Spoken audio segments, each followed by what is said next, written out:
kakampi ko.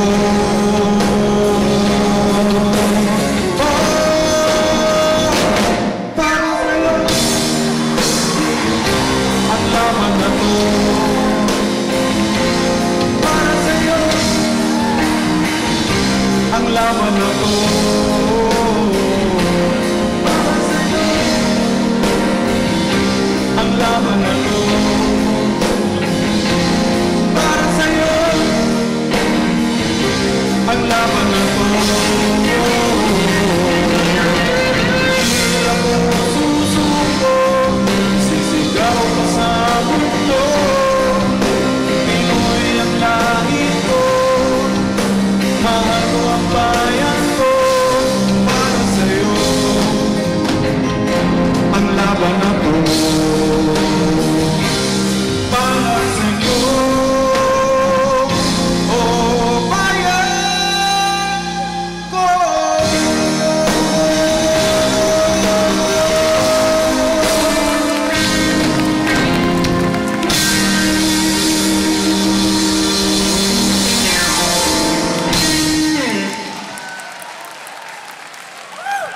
Dapat, alam niyo, dapat last song ko yun eh.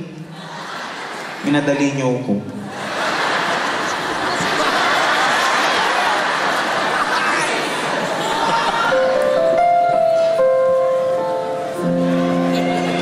Asan na si Jun? Ay, Jun, baby. Jun. Gwapo, no? In fairness, nakakatawa. Naghahanap pa ka ng... Ano pa? Magkano po tilapia dyan? Bakit po magulo dyan? Parang may bagsakan ng tilapia. Ano pa? Asan po yung gwapo? Eh, staff yan eh. Ah, si Jo. Ayan. Ayun, gwapo si Jo. Siya pa yung nagdadrive sa amin. Yes, ma'am.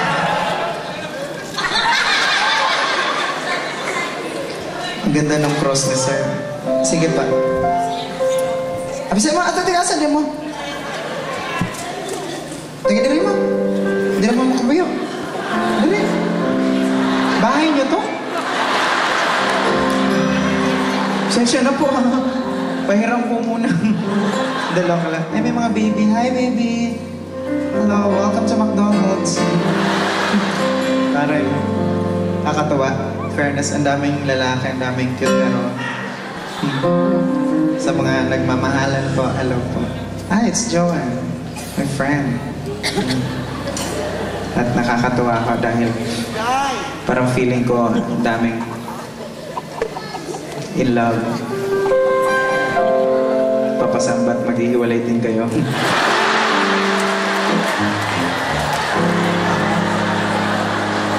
Ayoko na yung ma-in love, no? Hello, ilang beses na ako. Siguro alam niyo naman siguro yung nangyari sa akin. Na-in love, na-in love, nawala, na-in love, nawala. Siguro alam niyo naman, siguro napanood niyo na lahat yun. Pero natutuwa ako dahil kahit papaano yung kinikilig ako eh. Oo, yung isang beses natutuwa ako dahil naalala ko lang siya.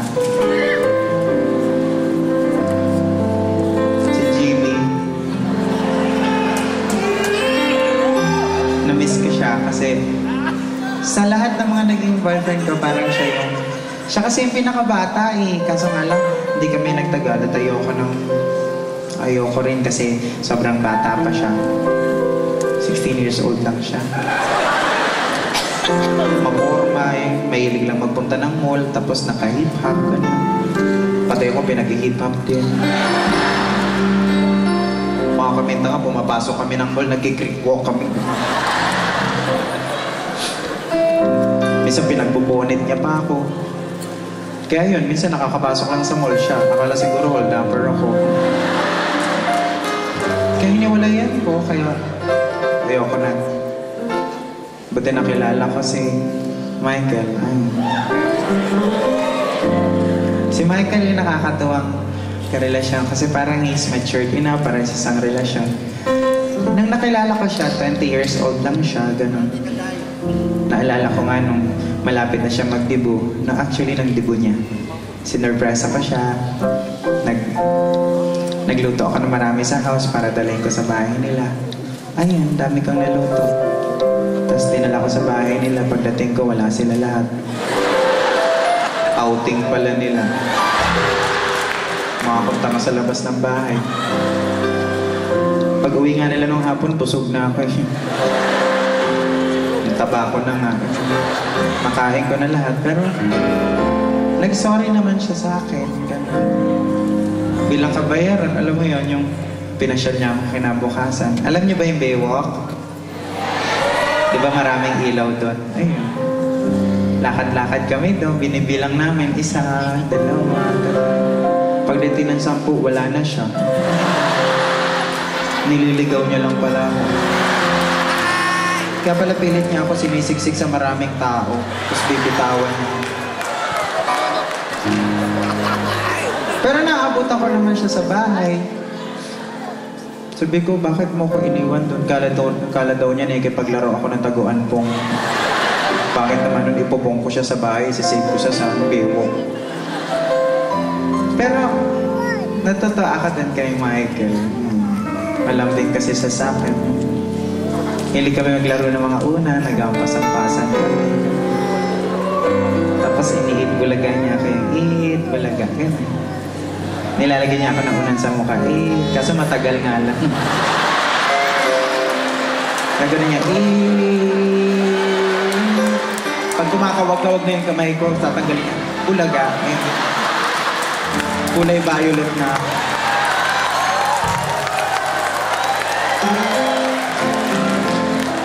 Sabi ko na ko, ganun talaga yung mga lalaki niya. Nakilala naman ako, si Albert. Ayun, si Albert naman yung parang medyo maayos naman kasi nagsimikap siya. Sumikap siya, tapos kaso nga lang pala hingi. Hingi dito, hingi doon, pero okay lang. Sabihin siya, sabi ka naman sa akin na I love you. 500 muna.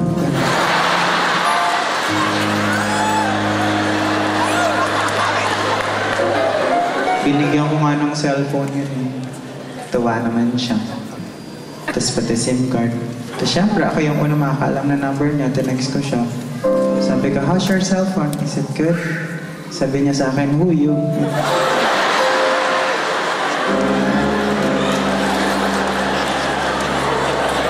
Sabi ko, ako kaya nagbigay ng cellphone mo. Ay, sorry kasi hindi pa naka-store. Tapos yun, nakikita ko yung ano. Kakatawa yung pagpupunta kami ng mall. Sabi niya, para hindi ka masigipan, hindi ka mainitan. Hindi na ako sasabay sa'yo. Natawa naman ako kasi concerned siya sa health ko. Sabi niya, basta yung pinasukan ko, sundan mo lang. Papasok siya sa Nike, ganun. Tapos paglabas niya, papasok naman ako. Hawak na ng sales lady yung paper bag, bayad na lang. Natatawa ako, kasi nga lang yun. Sabi niya, parang nagsasawa na raw siya kasi umaasa na lang daw siya sa akin. Parang hindi na raw siya mag-grow. Ayun, trabaho na siya. Trabaho na siya ngayon, pero hiwalay na kami. Nasa salon na siya. Bakla na rin ang loko. Siya ngayon nagupit sa akin ngayon. Hindi. Kaya nga aawit ako ng isang awitin at maraming salamat po sa inyo at napakabukas po ng loob ninyo sa mga kagaya po naming mga nagtatanghal. At yan po ang kailangan namin, ang maging magiliw at maging masaya kayo dahil dyan po lalong lumalabas ang aming mga powers. Aawit po ako ng isang awitin at I would like to dedicate this song to myself. Hope I like it. Kaya sa lahat po ng mga... Sa inyo po, maraming salamat.